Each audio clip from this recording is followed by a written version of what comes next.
protocol observed. Njagala okwebaza okutwaliriza mu kifo kino.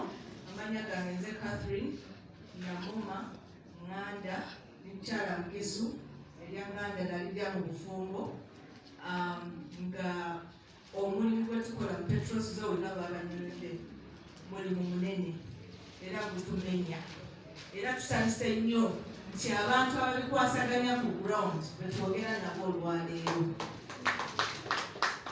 Njagala okusooka okwebaza okutuyitako okwogerako n'abantu nga bwe kubanga jurisdiction eyaffe mu mukono yetuhandlinga cases mu mukono as a district.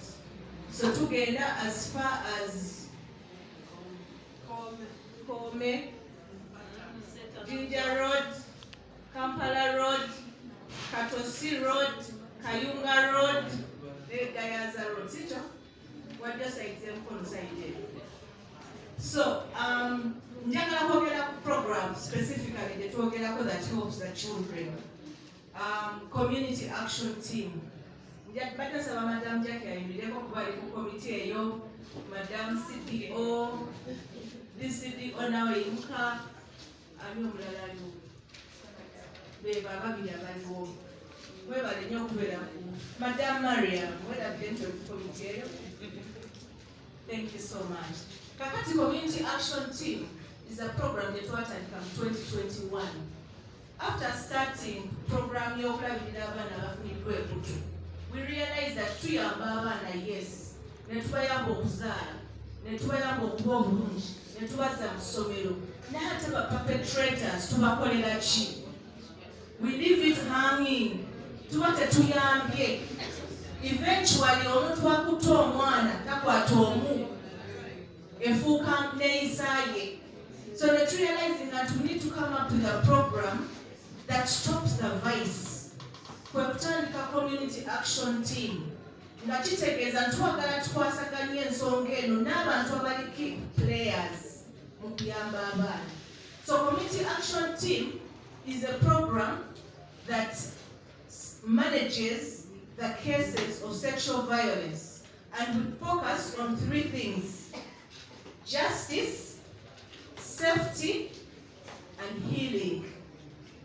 So twagala omwana afune obwenkanya, tumugyawo abanga wali safe, kubanga nga mukibabe mukimanyi ffenna engeri ensonga ezo tuzikwatamu. Oluusi tusanga omwana ng'ali mu community bamukutte, ate family emufuukidde ekizibu, community emufuukidde ekizibu nga yeetaaga okukola ki? Okumuggyayo. Ekyokusatu, healing. Ekyo kiri ki kubanga omwana nga tayise mu counseling, tayise mu therapy, ne bw'omujjanjaba, ne bw'omuzza ku ssomero, mentally ali damaged. So we focus to make sure nti tulina professional counselor atwala obudde n'atula n'abaana bano one-on-one, n'amukansolinga, n'amuyamba okusomoka ekyo kyeyakola ki? Kyeyayitamu. So emirundi mingi tuvuga, abamu tubalina ku center e Nakabago, abamu tubalina mu community. Tugenda tulina abaana abamu abali mu community e Kabimbiri, tulina abaana abamu e Nakisunga, tulina abaana abamu abali e Kampala, tulina abaana abamu abali e Seeta. So omwana bwe tumufuna nga family eri able, nga we have to assess, is the child safe? If the child is safe, tumuyambira waali. If the child is not safe, we engage with the probation officer omwana netukola ki? Netumugyayo. Njagala okwebaza aba community leaders betukolaganye nabo obulungi.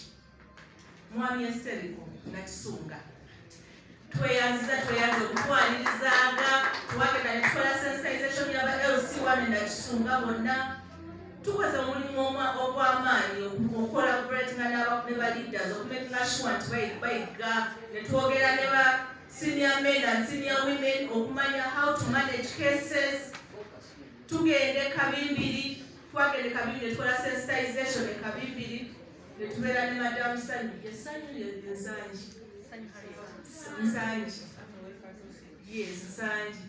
Netukolayo sensitization e Kabimbiri. netugenda empatta madamu Nakato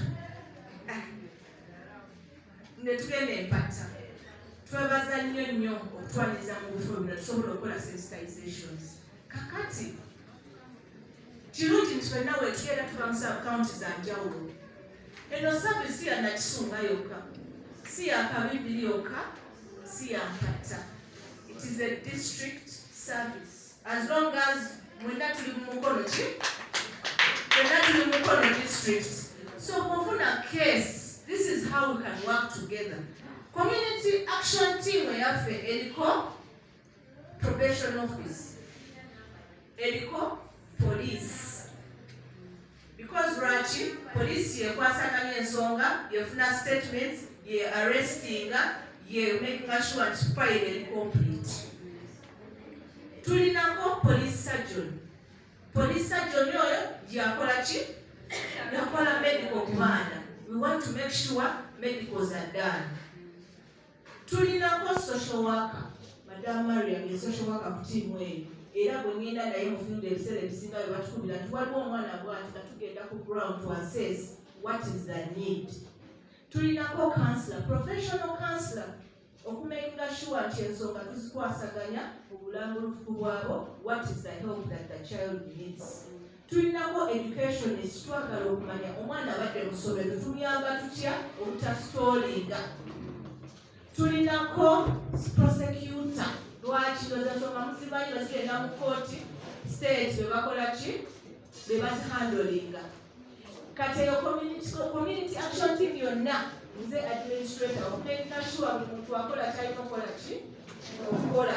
Then Madam Hannah ye coordinator okumakinga sure nti we are answerable that everything that is done needs to be done for the best interest of what? Of the child. So eno community action team etuula buli mwezi netu-assessing the cases zetulina. How far have we gone? What is lacking in which case? How do we come in to help? Where do we go? Sometimes tuba twetaaga omuzadde w'omwana okwapiyaringa mu kooti naye omuzadde ali vulnerable nga bwe tukimanyi talina ki transport nga all we need is kumuweereza mitwalo ebiri akole ki ajje mu kooti. Waliwo cases ezimu ze mureferringa wano ku police ng'omwana talina ssente za medical. Police surgeon ng'ejjali ku team tugamba mumuweereze wa police surgeon ne bwe tuba tetulina ssente immediate case esobola okukola ki okutambula. We have a cooperation with the Office of Director Public Prosecution. Bwe tulaba nga case erimu compromise yefuuse yakuzanyiramu nga naffe tugendako ababisingako okutegeera nga tugamba munange nga nkubira chief secretary nga mugamba nyambaako onfolowingireko ki ku nsonga eno. Waliwo kesi ezimu nga ziruddewo. Njagala mbagambe nti in the 1 year that we have been in existence we have handled over 42 cases and we have 20 perpetrators in jail in 1 year, and yet it's only in a few areas that we have gone to do what we do. Ekinsanyusiza nnyo nti mwena abapresent nze wano mutaddemu ekintu ekikulu kye tukola, which is sensitizations. We will come to the ends of mukono to make sure abantu bali sensitized about sexual violence. So kati mmwe abakulembeze b'ebitundu ebyo ba community development officers ab'ebitundu, all you have to do is make a phone call and say, Madam Kathy, nkwetaaga wano ku lunaku bwe luti nina community meeting wet jangu oyogere n'abazadde jangu oyogere n'abaana jangu nga ffe tukola ki tujja. Obuzibu bwe tufunye nti oluusi omuntu tugenda ne twintroduce nga batugamba kino kye tukola n'ebiseera bino engeri waliyo a lot of question marks mu bitongole. Nze kasita ngendewo omuntu n'akola ki n'ateekamuko embeera ey'okulemesa nze ng'oyo mwesonyiwa nga ngenda wasobola okukola ki okunyanyiriza kubanga mmanyi cases zimeka nyingi. So I do what I can where I am welcomed, where I know the service is going to be what? Delivered. Bannange nsaba tukwasaganize wamu. Kuba essimu omwana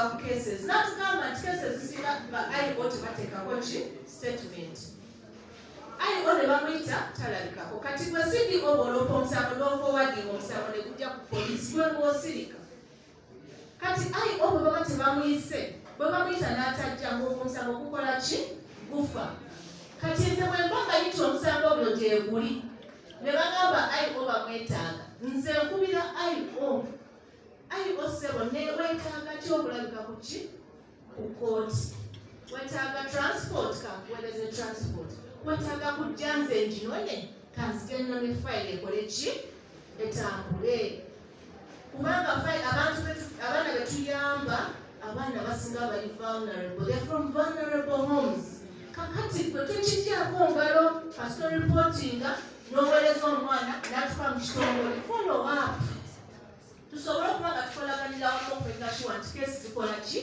zitambula tueducatinga abazadde many of you community development officers and leaders you engage with schools mutuyite mu masomero twogere n'abaana last month twalina kisunga namakwa secondary nga tu-interactinga n'abaana kumanya what do they know about sexual violence naye oluusi ogenda mu masomero naddala ga gavumenti ne bakulemesa ne babiwanviya ne bakola batya ne tulemwa naye nga ffe twagala obubaka butuke eri omuzadde eri omwana eri community leader lwaki community leader tumwetanga LC1 fenna tukimanyi tiba LC bakodogera emisango sikyo kati mwe ba leaders abasobola okuorganizinga meetings ne ba LC1 lwaki temutuyita ne twogera n'aba LC1 ne tuba educating nti munnange ogamba nti mutuule mukanye olina etteeka ly'omenya bw'oba tosobola kikola nze nja kujja n'owa state ajja mugambe munnange bajja kukukwata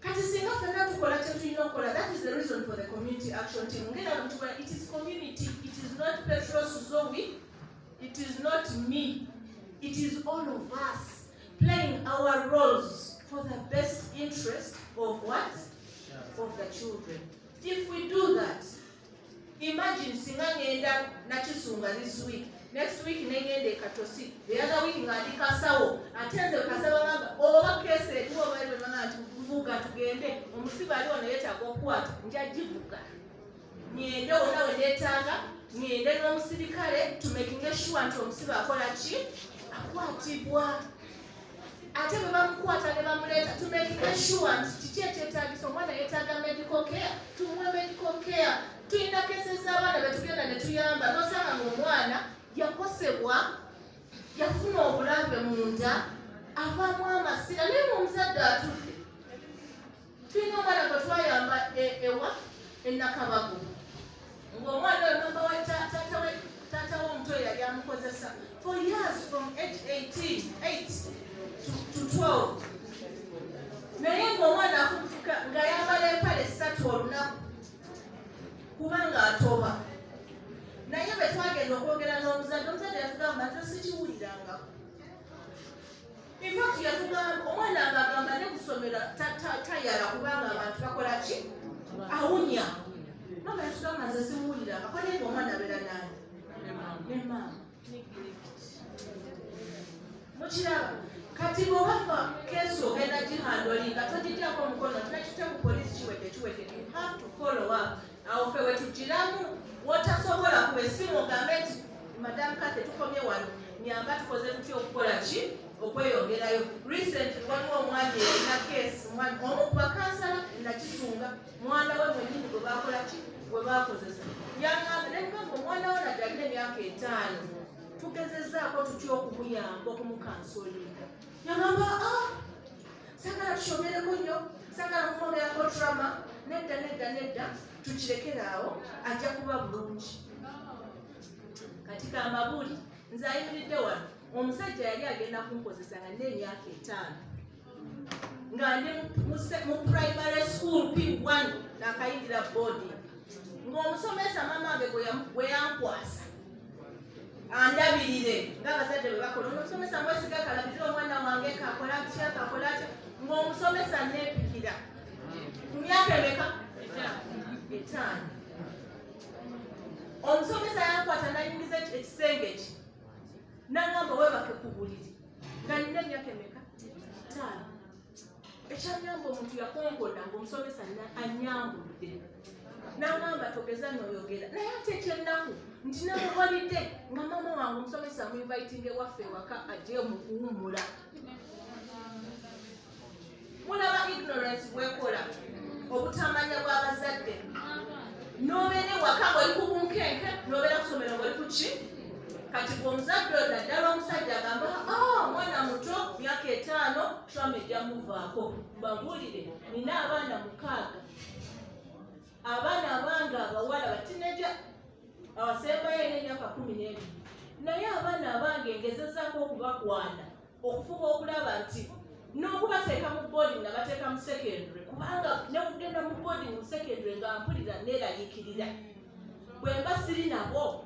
How will I trust that they are what? Safe. But most parents don't do what? Don't know that. Twetaaga okusomesa abazadde. Twetaaga kuba impact myaka 4 kati impact nkyakola ki? Nkyagiwulira. Kati mulooza abaana bameka kuba keesi gye tulina kati the youngest child wa myaka 4. Kakati mulooza omwana oyo just because myaka 4 yakyerabira tasobola. In one way or another it will come up bebaana bakazi betulaba myaka 4 5 tebaagala basajja. Right now tulwanyisa bisiyaga mulwanyi lwaki tulwanyisa ebisiyaga omwana resentinga abasajja n'asalawo nti mukazi munange yakola ki yananyamba. Era bw'interviewinga abantu abasinga bafusa abasiyazi baba bakozesanga ki nga bato ng'ate omuzadde oba